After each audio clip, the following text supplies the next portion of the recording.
Yep. Okay, I've got those two things. I'm going to put this down just to make this not look so... That's technology for you. I love that. This is fun. And if you point at it, it probably gets really crazy.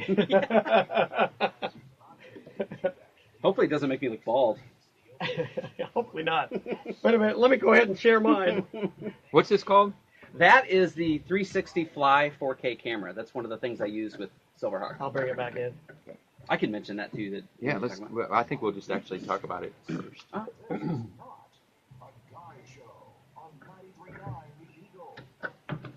And welcome back. It is A Guy Show. You can find out more about us at aguyshow.com. My name is Jeff Studley. That's Mike Mayfield over there. Good morning, Jeff. We've got something fun in the studio. Now, we're going to be talking about drones, but Brian brought in a 360 Fly, correct me here, Brian, real quick. 360 Fly. Oh, there we go. There we go. There we go. 360 Fly 4K camera. Okay. So it's doing a 360 shot, which like is lingo. so cool, and he was showing me the video. And so completely around the room, and then after it films this, you can actually go back and the person watching the video can spin around. Yeah, it's in virtual reality, so they can. It's cool because they can, like for example, we'll put this on your Facebook page when we're done, and so when you're looking at it on your phone, you can either whether it's a phone, computer, tablet, you can use your finger to kind of stream it, a mouse, Fun. or you can just tilt the phone around and look around. So you can follow me around. You can follow. Yeah, that is so cool. If you have the Google goggles or even the Samsung VR, you can put that on and just look at it in virtual reality too. So it's pretty neat. We were just out of that break. We set it up real quick, and we were just both sitting here going, "Wow, this is so cool." This is cool. But we have Brian in here to talk about drones. We're going to get into Guy Show You. Guy Show You, of course, we are trying to impart some sort of knowledge, whether good, bad, indifferent. It may not be knowledge we have. That's why we bring in people like Brian. Well, because we're not the experts in everything, right? You know, there's got to be some other people that know some things. Exactly. Well, at least we act like we know things. We want to welcome in Brian Graff with Silverhawk Productions. And Brian and I were talking a little bit earlier this week, and I said, Brian, I want to talk about your drone. I have a drone. Mine's 2 years old. I don't have all the fancy equipment like you have. I put a GoPro on mine, and I get a little vibration when it's up there, so you'll see that on the video. But you have the Phantom, which is the Phantom 4 DJI, right? Right, the Phantom 4. Okay, and so you've been going out and you've been doing video, and I've seen the video that you have out there. Well, I was going to point out that if you remember the big man show we had, the Como Man show. That's right. Brian did some work on that with his drones. It was very cool. And one of the things we were talking about on the drone side of it is a lot of people are out there and they're playing, you know, they've got the racing drone. Right. Some people just want to fly and don't even have a camera on it. And then, like I'd love to do, is go up and film, you know, around my house or around areas. Yeah, here's a sound effect. There's a little racing drone action for you. Yeah, I brought my drone. It's right outside. It's guarding the perimeter. I'm surprised you're not filming with your drone in the studio as it flies around. Yeah, we should have had that in here just hovering around. That would have been great. That would have been a memorable show. A little scary. But if you decide that you want to take it to another level and actually do some filming and then actually make money from that, there is now, I guess the FAA is allowing you to do that, and it's Part 107, right? Right. They call it Part 107. And basically, so you have two categories. You have recreational use, which is that, you know, you can buy any drone that you want, and as long as you're using it basically not to benefit financially from, they consider that recreational use, and you can go out and, you know, there's still certain guidelines you have to follow. There's a ceiling height of what they want you to fly at, and that's just for safety purposes, you know, helicopters and planes and things like that flying around. So you got to keep it under 400 feet if you're recreational. But if you're planning to make money at it or you know, benefit yourself financially in some way, they want you, or you need to get your Part 107, which is just basically a commercial pilot license for drone. Oh, wow. So is there like a test involved Yeah, in that there's a test involved, and there's, you know, I highly recommend study groups if you're going to do this. I mean, there's some great websites out there. You can Google search it, you know, Part 107 study group. But one of the best ones I've seen is the Drone U. They have a great you know, system in place to help you learn for it. But yeah, they teach you not only the safety things, but just a little bit about observing weather. You know, what they used to require was an actual pilot license. Mm-hmm. Wow. And thankfully they have changed that. So it's more applicable. Ooh, that's a hard word. You did good though. Yeah, thank you. Well, I'm not going to try it again. It works better for drone purposes.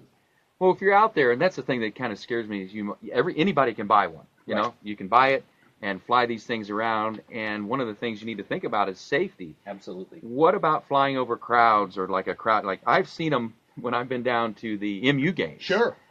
Some people will have them up, and they're over a crowd of people. That's and I'm a like, no-no. That's what I. That is a That's no-no. exactly what I thought. That now you can do it, like for example for the guy show, for Como Man Show. Yeah. When we were doing that, I was flying over people when we had the vendors setting up with permission, but we didn't do any flying over the crowds of the general public because it's just a safety issue. I mean, you can be a great pilot. A lot of these things have auto features, which I rarely use. I just prefer to do it myself. But yeah, just for I mean, you never know. You might crack a propeller, and something might happen that they go down. So you want to make sure that you're not flying over crowds. Have you ever crashed your drone? Oh, why'd you ask that? Okay, but let me say this. I was going to say, you have to. In all fairness, it's like someone who rides a motorcycle. There are only two types of riders, those that have crashed and those that will. Yeah. No, I was actually filming some stuff for my kiddos' scouts. And you know what I didn't think about is the draw that it would have for every single kiddo in there. Oh, wow. Wow, a drone! Yeah, and I'm sitting here trying to fly it and look at it, and I'm talking to them like, okay, guys, I need a little space. And next thing I know, I thought, well, that's a different view. And I had found a tree. Oh, wow. So I did go down. There were repairs that were made and lessons learned. Did you have to climb the tree to get it back? Or? No, it found its way to the ground pretty easily. I see. It so damage-wise, probably a damaged prop. It was totaled. Oh, you totaled it? It was totaled. No. Yeah, but thankfully I had, they have what I call goofball insurance for your first year. Basically user error insurance, DJI. If you get a DJI, get the care plan. Wow, That's what I'm great. going to tell you right now. Basically, if you crash it, has nothing to do with mechanical issues or warranty. If you crash it, they will, replace it one time up to the full value of the drone, which I utilized. So. Yeah. What's amazing to me on how the technology's changed, now I have the Blade 350 QX, and so it's 2 years old, and in the time it had, automatic return. I mean, it had all the features I was looking for, or in the event that I got into trouble, I could put it into, easy mode, and it would settle down, and I could bring it back. Now, there were a couple times I was afraid it wasn't going to come back. I mean, it just kind of sat there for a while, and then it slowly would make its way back, and then I could go ahead and land. And then I saw yours and how that technology has changed to where you're doing a first-person view. Right. You're sitting there looking through the camera that's on it, and you have a display down at your control. Yes. And then you're also looking your altitude, battery. Well, give us a little bit of that. Yeah, it shows everything. I mean, it'll let me know wind speed, altitude, direction.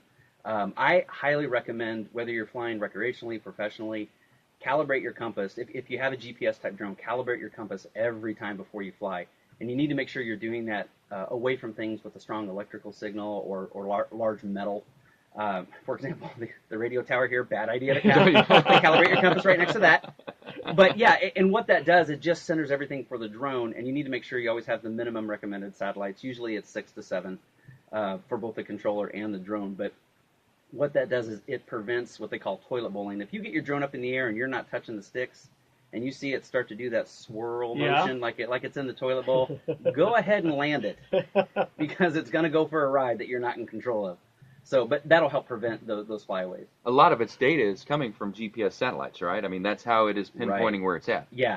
I mean, most of the time, there are some instances that it's a better idea to fly without the GPS. I like it, only because it holds it in place so well. Typically, if you're going to be doing filming, and what I focus on is more of a cinematic type filming, it just holds the drone steady compared to if you're flying it without that. So. Now, what got you into this? What went? Hey, not only is that fun, I can make money off that eventually. Yeah. Well, it kind of came about. I mean, I thought drones were cool anyway, and I had more of the little $100 toy drones, sure, which are way easier to crash, but they sustain the crash a lot better. But no, a friend of mine was in real estate, and I was talking to him, and he had been using a drone to try to get some real estate videos, and had crashed. Sure, yeah. And we just got to talking about, and I started talking to more and more people, and I realized the need that's out there as far as the demand of people wanting drone footage. And I'm kind of a creative guy. I've been in on the production side of things on video anyway. So, what Silverhawk Productions does is we offer, it's more of a cinematic. I mean, we can do anything from weddings, a lake escape, which is an awesome escape room at the lake. We did all of their video. Cool. So you watch like this mini movie before you go into the escape room. So things like that. That's what got me into it, was just kind of seeing the need, and it's a creative outlet. And then my wife was actually the one that said, "Hey, if you can make money at this, you should consider that." Honey, make some money. Brian, you completely went different than I, because I ran down to, I was out of town, went to a hobby shop, and they had one setting there. And I was like, oh, I have to get that. I was like, this is so cool. And they were showing me. And so I had to kind of hide the receipt for a long time. Because she's like, what'd you spend? And I said, oh, it was like $100. You know, it was $100. Yeah, it was fine. I mean, I've got this fancy 7-channel radio, and she doesn't know the difference, right? I'm like, and so I hid it for a while. And like that she said, hey, if you can make money, I should have went that way. But at that time, you couldn't. See, at the time I did it, it was just a toy. Yeah. A big toy, expensive toy. And we won't get into the specifics, but I found a really good deal. Yeah. That got me my first drone. I probably would have had to wait a little longer. So she was okay with the initial purchase. And nothing illegal. I know it sounded bad. Stolen. That sounded like I talked to the mob. Some guy down the road. Hey, come here. Fly a drone? I found this. Come over. Come here. Practically brand new. I got a watch and I got a drone. Give us an idea, and we'll use the Phantom there. A Phantom 4, what are we looking at if you were going to deck this thing out cost-wise, if you're going to get one today? Well, it changes month to month because they seem to put out a new drone every 3 months. Sure. I have the Phantom 4. Since I've gotten mine, they have the Phantom 4 Professional, the Phantom 4 Advanced, so of course every time they come out with a new one, it drops the price a little bit. The Phantom 4, outstanding. It's considered a recreational drone. Just because it doesn't have some of the features as the Inspire 1 and 2, but it definitely works. It's a 4K camera. Now you can get into one for about right around $1,000, $900. That kind of gets you the bare basics. If you're going to be flying for a while, you need to buy some extra batteries. Those are about $160 a pop. So. Now, when the next, like for example, I'm getting ready to get another drone, which is the Inspire 2. Now you're looking at $5,000 to $6,000. Oh wow! So, I hope my wife's not listening. Hey, I gotta talk to you later. By the way. Now, do you take one drone and film the other drone filming? No. I was thinking of publicity type things. You're going like, hey, by the way, this is what I do. I'm filming. We have. Well, when I did Lake Escape, Drew, one of the owners out there, did take his phone and was doing video with his phone of what we were filming, kind of a behind the scenes. Yeah. Of how it was done. Yeah, very well, fun. If you want to get rid of your older one when you get your new one, look me up. Yeah, exactly. Yeah. I'd be interested. Yeah. But you got to realize though, you have the drone, you have the batteries. Most of these come with a camera built in, right? They do now. Yeah, it used to be kind of like what you had, where they would, and some of them still do. There's some newer drones that have come out, even like, and Best Buy, they've got all kinds, but you'll use like a GoPro, like the GoPro, I think that 5 Black is what they have right now. But yeah, and those work great too. It's just, it kind of just depends what you're looking to do, how much post-production stuff you're wanting to do. I want to be able to have a lot of range in post-production, so the DJI works well for me. And then you can move the gimbal on the camera, so you can swirl that around. So as it's setting up there, then you have control of the camera, right? Right. You can take stills, you can take video. Yeah, you can move the camera in any direction. I was just thinking, one of the things you did at the Como Man show was you were showing it to us, and you did I don't know what it's called, but you like focused on one person, and then the drone would follow them.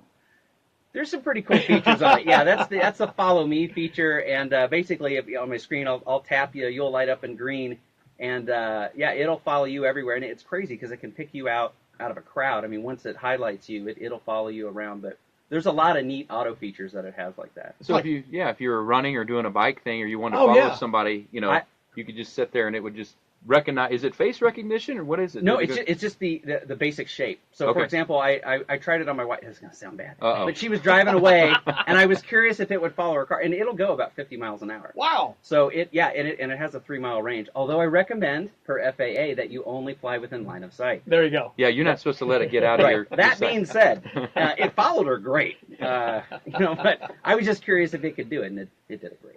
Wow, that's awesome. I'm gonna have a lot of explaining to do it. Do you have just a little bit of time to stick around? Yeah, absolutely. Okay, on the other side of the break. All right, you're listening to a Guy Show. This is Guy Show U, as we are talking to Brian Graff of Silver Hawk Productions and his DJI Phantom 4. We'll be back. You're listening to a Guy Show. Well, it started out